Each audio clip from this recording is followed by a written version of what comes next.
Welcome back to Rusty Relic Revivals, folks. Appreciate you joining me once again. I noticed the other day we have 195 subscribers, so y'all keep hitting that subscribe button, and they say to give it a thumbs up, like my videos if you're enjoying them. That helps the YouTube algorithm pass it around and get more people seeing it. So keep liking and subscribing, and we're still growing. I appreciate it, guys. Another new introduction for you here today. Super Diesel 4x4. Why do you call it Super Diesel 4x4? It doesn't look very jacked up. Big tires, smokestack, like you might think a Super Diesel 4x4 would have. No, it doesn't have any of that. A buddy of mine had a game on his phone, and there was a truck on there that was the Super Diesel 4x4, and called my truck that, and it stuck, and my boys call it that. And when you're 3 and 5 year old, call it the Super Diesel 4x4, it just is. So yeah, Super Diesel 4x4 is a 96 F250. 7.3 power stroke, probably one of the best diesel engines ever made, arguably. But if you don't agree with me, you're entitled to that opinion. But probably one of the best configurations ever made in the Ford trucks. I think that's probably a pretty agreed upon opinion. A crew cab, short bed, 96, 4-wheel drive. Yeah, my buddy Brad might disagree because it's got the Dana 50 twin traction front axle instead of the Dana 60 solid front axle, but yeah, what does he know? Anyway, Super Diesel 4x4 has been my bread and butter haul vehicle, family mover, everything else for about 10 years. I've had it since, I think I got it February of 13, so I've had it over 10 years now. My wife and I dated in it, honeymooned in it, brought our kids home from the hospital in it. It's just part of the family. It ain't going anywhere, but it's pretty much ready for the winter, except the glow plugs are wore out. If it's not pretty warm, it's gonna give me a fit trying to get going. So winter's coming, glow plugs are wore out, so it's time. I put these in here right when I first got it, and that's been over 10 years ago, so I don't think I can complain. It had 250,000 miles. I'm pushing 400 now, so I've put 150,000 miles in 10 years on these glow plugs. I think they've earned a replacement. But yeah, 4-wheel drive works good. Got the winch on the front. I took an old bumper and cut it down and adapted it for a 2-inch receiver hitch. It's been on there for a long time. I use it to pull people out of the snow in the winter. Just a great old truck. I've maintained it pretty well. Got the E4OD automatic transmission. That's the only thing I don't like. Had a little bit of trouble out of it, but got it going pretty good right now. So just get these glow plugs in and she should be ready to go for the winter. It's pretty well optioned for 96. It's an XLT. I've got a pretty heavy rubber mat in it just to keep down stains and stuff on the carpet, but not bad for rust, just a little over the rear wheels. I'm gonna try to get that fixed in the next year or two, but it's got cruise control, tilt wheel, power windows, power door locks, remote entry, all that good stuff that was top of the line in 96. So, but yeah, this is kind of my baby, bread and butter. I use it to haul all these other trucks you see home, tow the trailer with, travel with, all that good stuff. So we're gonna pull it in the garage and see if we can't knock out these glow plugs and valve cover gaskets, because got to take the valve cover off to do the glow plugs anyway. And with the wire and harness plug in the valve cover gasket, when you get that far, you just go ahead and replace that too, because it's a common problem. So we'll get it in the garage and we'll get started and hopefully get this knocked out today. Take that little cover plate off, just gives you a little more access to some of this stuff. The first one I'm going to do is the passenger side. 1/2-inch socket is what you'll need to take these bolts off. There's 1, 2, 3, 4 across the top, and then there's 1, 2, 3, 4 across the bottom, and there's one down on the side here. I don't think you can really see it. Yeah, you can see it. One down on the side there, and then one on the same place on the back corner down there. Before I take any valve cover bolts off, though, I'm going to take these plugs loose. These are your injectors and your glow plugs. This is the electrical connection for those. On the old body style like this, before they went to the Super Duty body style, there's 2 plugs per side. So you got one at the back and one at the front. And then when they went to the Super Duty body style, they put one big plug on each side.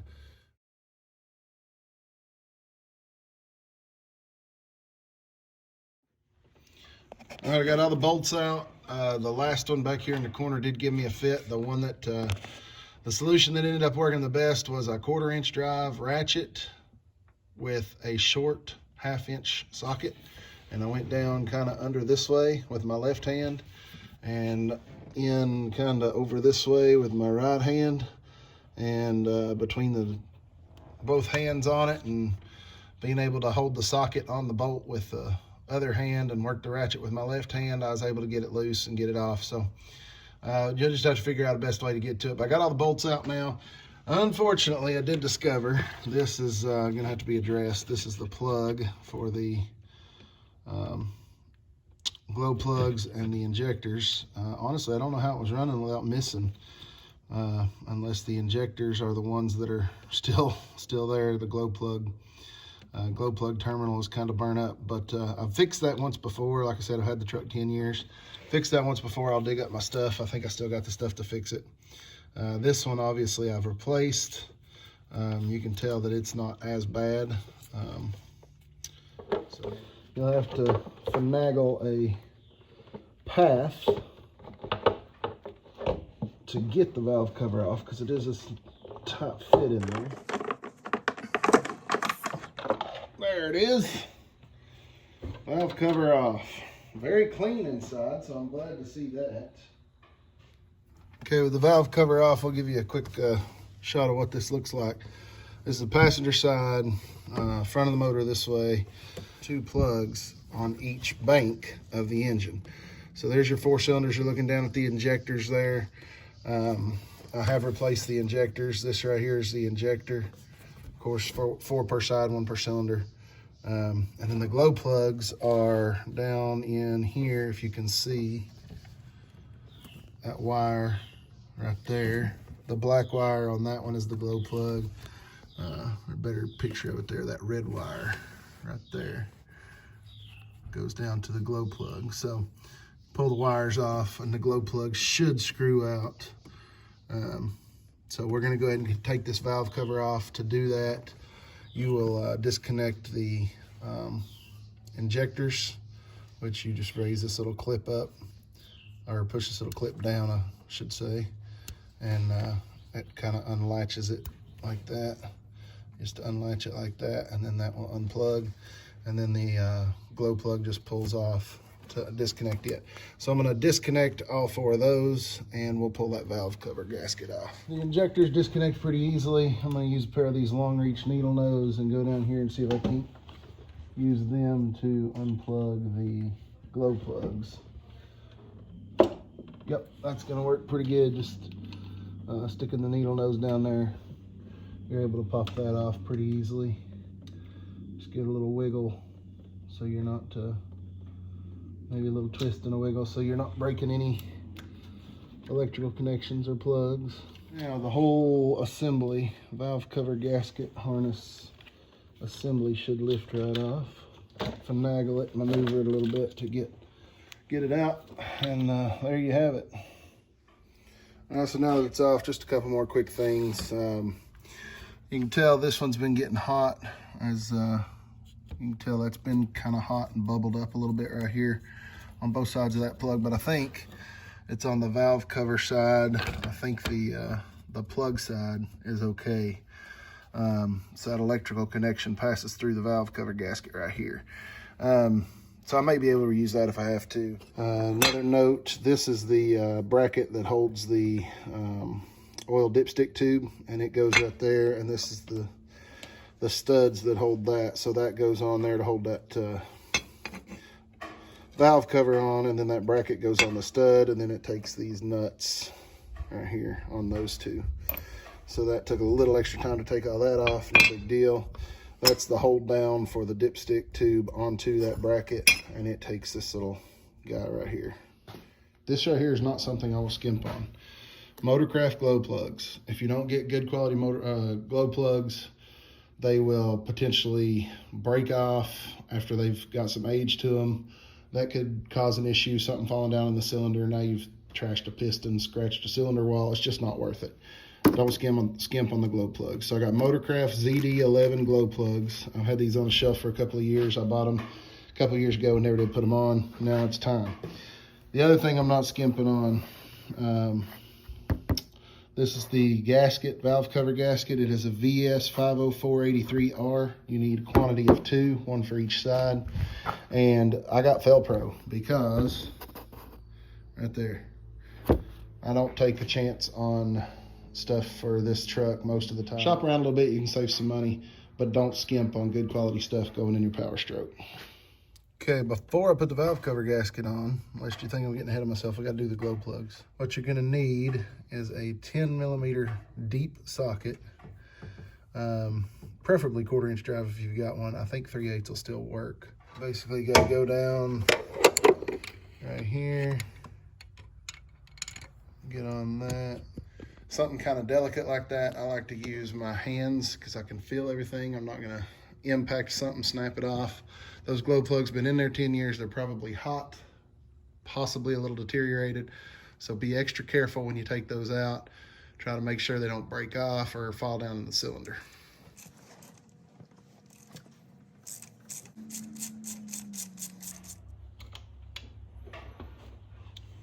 Again, I'll use my long reach needle nose and see if I can go right down in here. Grab a hold of it, pull it out, and there it is. All right, I'll duplicate that 3 more times.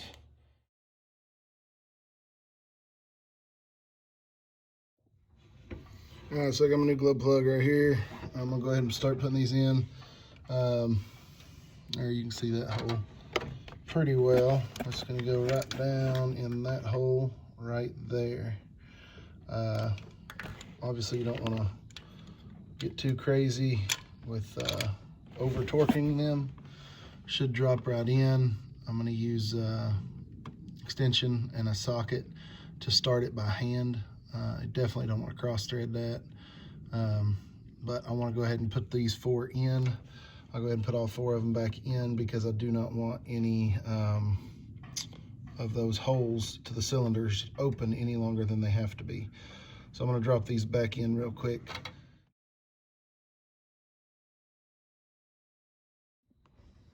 I'm gonna make a quick correction. I know I told you 3/8 would work, but I went to get a 1/4" deep, 1/4" drive, deep 10mm socket. The 3/8, the wall of the socket is too thick and it binds up against the rocker arm. And I think that's why I was having a little trouble getting those out. So you definitely are gonna want to go with the 1/4" drive, deep 10mm socket with a short extension.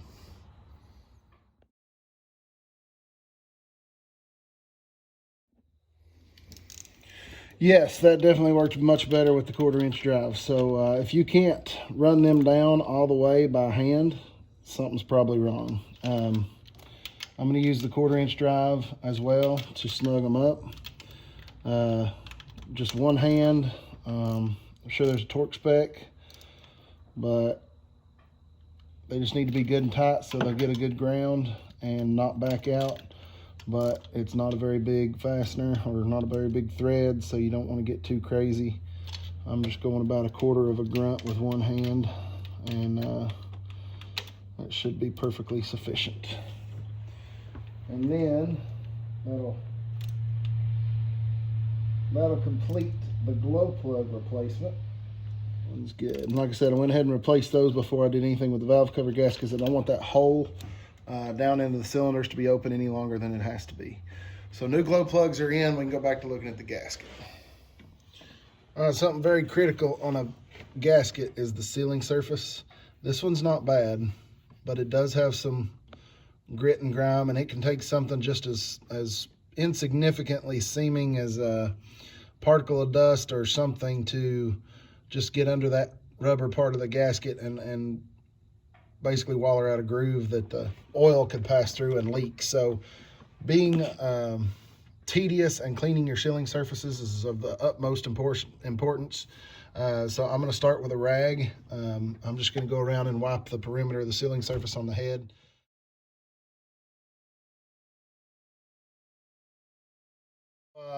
Quick wipe down with a rag. It actually looks really good now.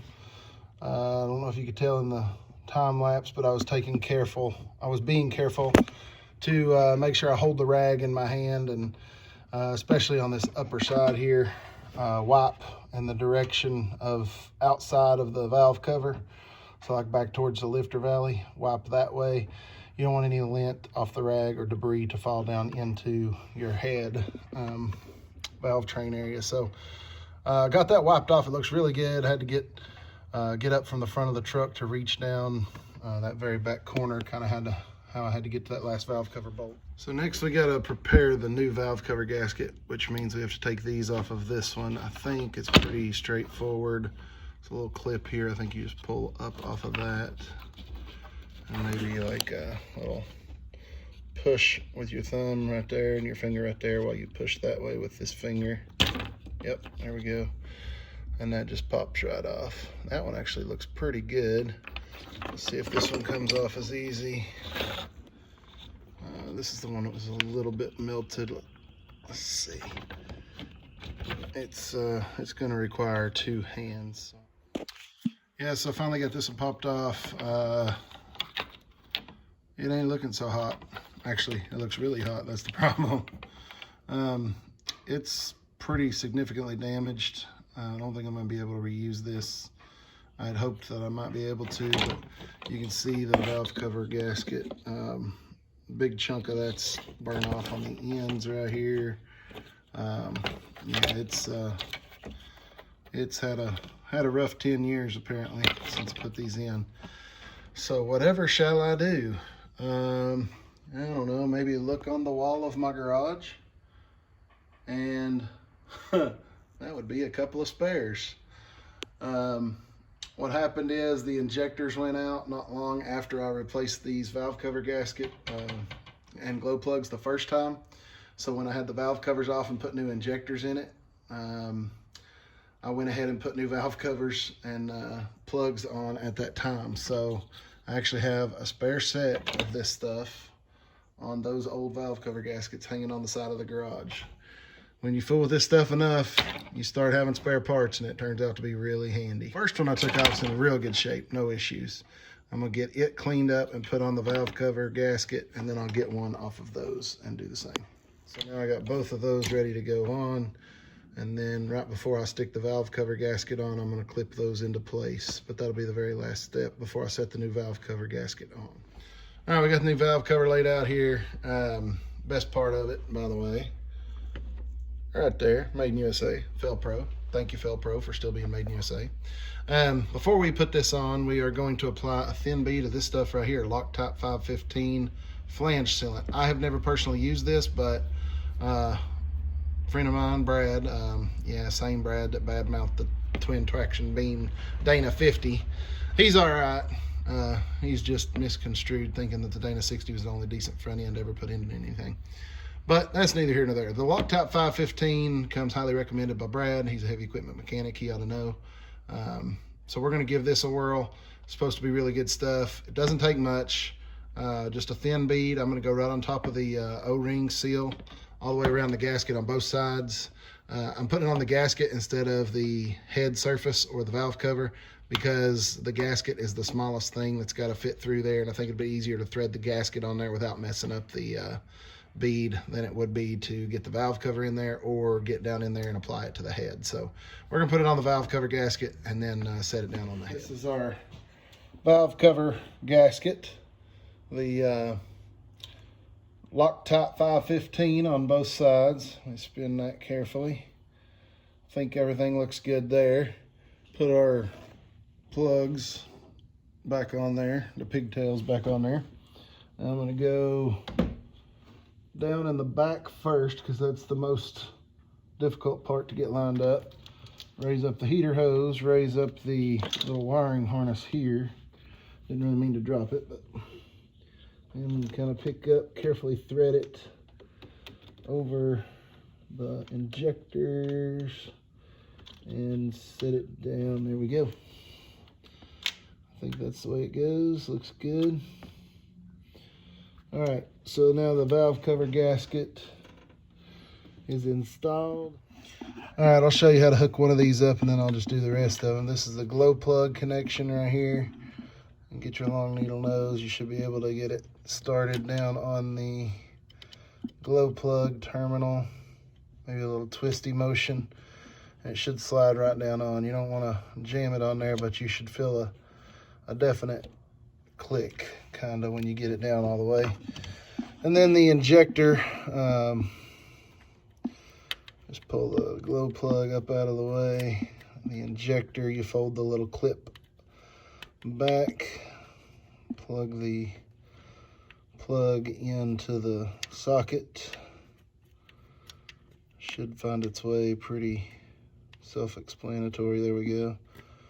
Pushed in, and then this little lock just kind of snaps over it like that. So you do that for each glow plug and each injector, and then we'll put the valve cover on. Now we just need to get the valve cover back down on there. It'll take some finesse. I did wipe it off a little bit on the outside. Again, I wiped the sealing surface down. Same thing. I think I can grip this by the oil cap.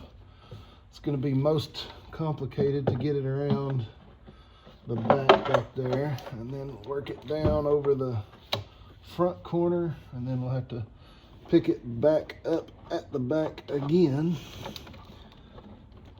and get it down in the front like that. Just kind of fell on there. There we go. And there's the valve cover. A couple of bolts started in here to hold it in place. These are easy to get to, so I'm just hitting them real quick while it's lined up. Got those two started. I'm going to go around and start the rest of them, and then just tighten them up, and we'll have the valve cover back on.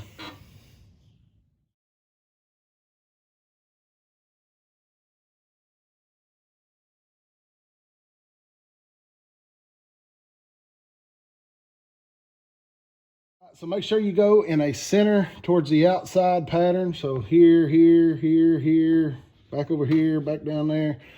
Try to go from the center to the outside as you tighten. And I know there's a torque spec on that. I just went about half a grunt, maybe 5/8 of a grunt, depending on how big your grunt is. But no, seriously, I just used a 1/4 inch drive ratchet. Tighten everything up pretty good and snug so it wouldn't back off. I'm hoping that Loctite 515 sealant comes through for me. So I got this hose hooked back up. Everything's back in place now except for the plugs on the engine side of the harness. Got to do a little work to those. This one's not too bad, but I got to do a little work to these, and before I even try to connect them back up, I want to fix that because I don't want to take a chance on bending any of the pins in this gasket I just put in. Next day here, I'll show you what I've got. I bought all this stuff last time when I had to fix that wire and pigtail. I got these crimpers. They come with a bunch of different sets of jaws, but this is what's still in here because the last time I used them was for that. But they are the ratchet style, and they crimp the type of terminal you need, which is these right here. This is what they look like. And the international part number is that, but you probably can't read my writing, so I will add a, I'll try to drop a picture of it here. This is the plug end. It's a 3-piece set. So the wires will come through that separator this way, through the separator this way. Then you'll crimp a terminal. Actually, it'll go that way. Crimp a terminal on the end of the wire. The wire will go in the round side like that. And that little tab you see there will snap into the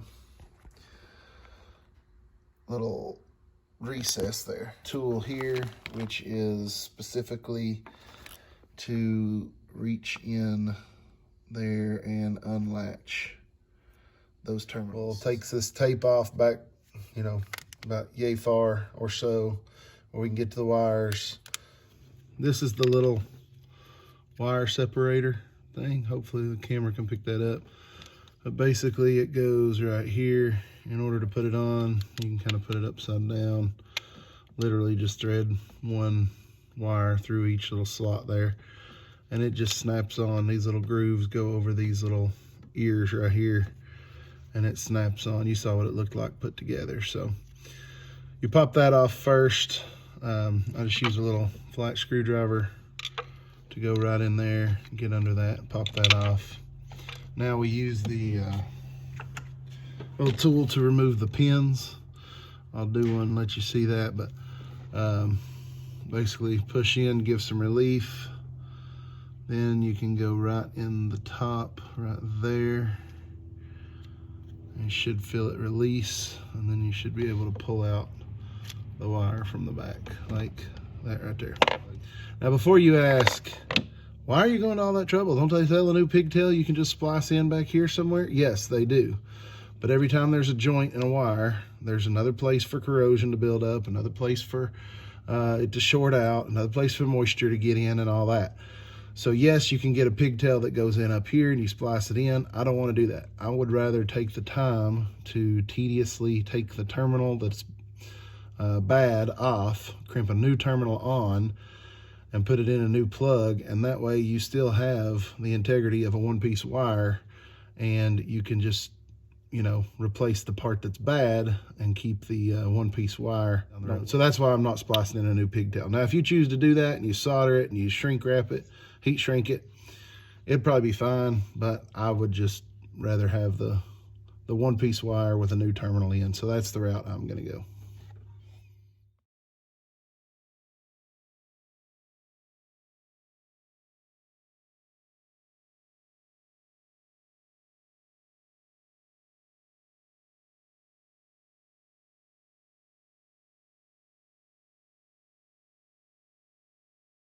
Well, I was trying to do a time lapse so you could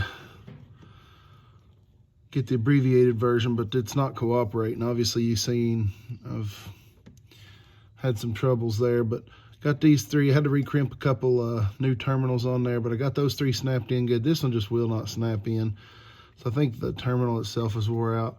So here's what I do in that situation. I get a pick, just a fine point pick, and basically just try to pry this crimp apart.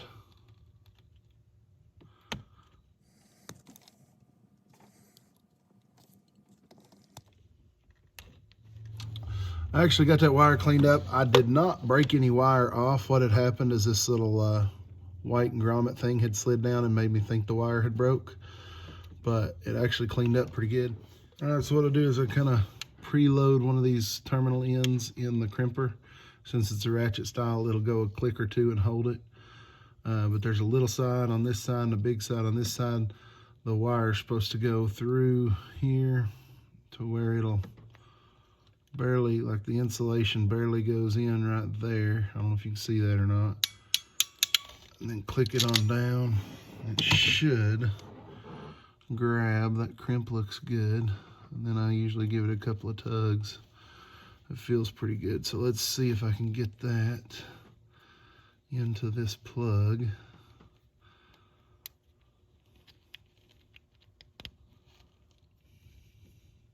There we go.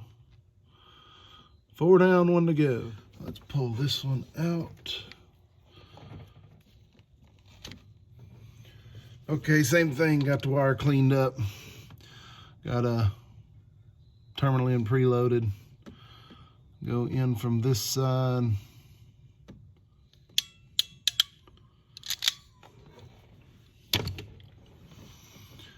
Alright, let's look at it. A pretty good crimp. Can't pull it off. Let's pull the grommet back down on that.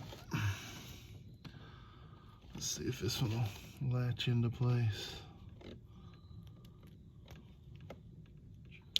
Can't pull it out, looks good. So let's stuff our grommet in there. All right, so new plug is on. Just a little silicone sleeve that goes right here on that. Okay, then you take your new separator. There we go. They just kind of rolled into place there.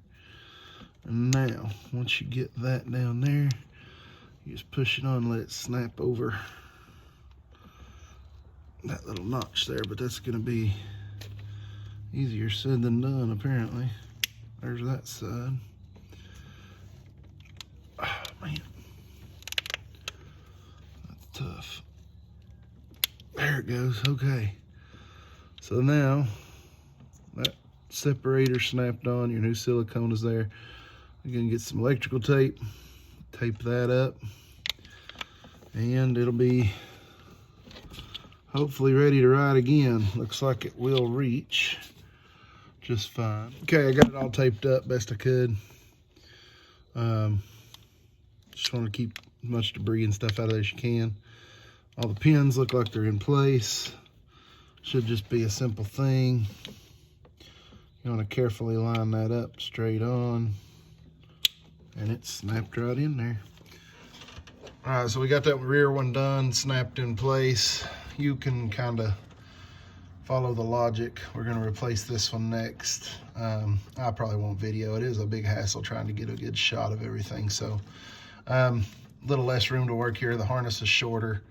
So I'm going to do this one, but I probably won't have it on video, but I'll show you when I get done.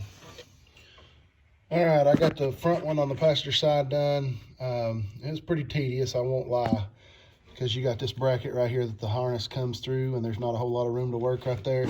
Got everything back together, new plug end and a couple of new terminals, and that one's ready to go. So I'm gonna move to the driver's side and show you what you gotta take off for that. Now we're over here on the driver's side. I think we can get to everything if we just take off the air intake down to the elbow right here that goes into the turbo. I'm gonna take it loose right here at this hose clamp. I think it's 5/16 nut driver or something, or a flat screwdriver. So I'm gonna take this part of the air intake off. All right, I got the air intake off. That's just that one hose clamp. But now that I've looked at it a little closer, I'm gonna have to take this inlet pipe to the turbo off, because right down here is that back plug. I don't think I'll ever be able to get that unplugged with this still in the way. And also this bracket up here that it bolts to is under a couple of valve cover bolts. So I'm gonna have to take that bracket off anyway. So it's gonna be easier to work with if this is out of the way. So it's got one hose clamp here, and then I'll have a couple of bolts like this right here that hold it onto that bracket.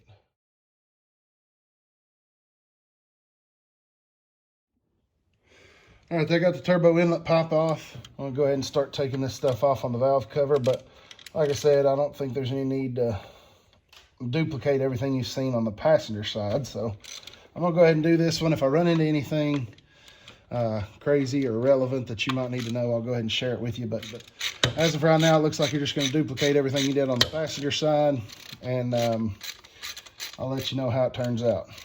So got all the valve cover bolts out. Everything was pretty easy to get to. I will say this, I was pleased to find the plugs on the driver's side. I don't think you're gonna need any work. They're in really good shape. There's the back one on the driver's side. I don't think I'm gonna have to do any work to those. They're in pretty good shape. So thankfully that'll cut down a lot of time on the driver's side repair, but I got all the valve cover bolts out. I think I should be able to twist it out pretty easy. So, well, I really wish I could have done the work this fast, but I figured I'd do a time lapse instead. You can see pulling the glow plugs out, cleaning the surface, new glow plugs going in, new gasket going in, cleaned the bottom of the valve cover, it went on. Everything's pretty straightforward, so I'm not gonna belabor the point here, but I just went fast forward to save y'all some time. We got everything back together on the driver's side. Only thing I'll note, there was this bracket. I think you can barely see it back here. It went between the top one at the back and the bottom one at the back, right down there. I don't know if it's just an extra clamp or what, but you had to take that bracket off the two nuts and take that bracket off to get to the back bolt on the valve cover, and then everything else came off as normal. This little thing you can take off. It's a couple of really big Phillips, like a number 3 Phillips. You can take it off if you want. I used a ratchet wrench, and you can go in behind it with a ratchet wrench, kind of back down in here. That works no problem. Let's see. Everything else is pretty straightforward. Make sure you tighten from the inside towards the outsides, from the middle out. I got the air intake back on. Got everything hooked back up. I think we're ready to give this thing a try and see if it works. Not too cold, but definitely cool enough that it needs glow plugs. So Let's turn the switch on.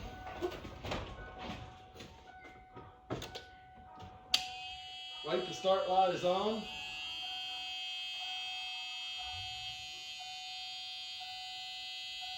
Wait, the start light is off.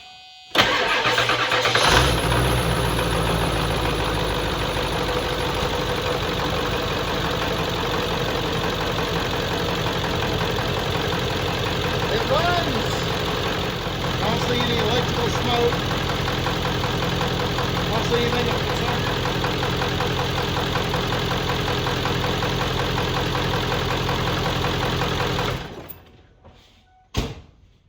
Everything seems good. So I think our glow plug and valve cover gasket and electrical plug repair was successful. I'm going to put that cover plate back on the top of the motor, and she should be good to go for the winter. Appreciate y'all sticking with me. This one took a little longer. I think this video is going to be probably my longest yet, but I didn't want to miss anything. I wanted to be as specific as I could with part numbers and methods and different things you might need. So if that interests you, give me a like, give me a subscribe. Thanks again for watching, and hopefully this will be helpful to somebody else that's keeping one of these old Power Strokes on the road.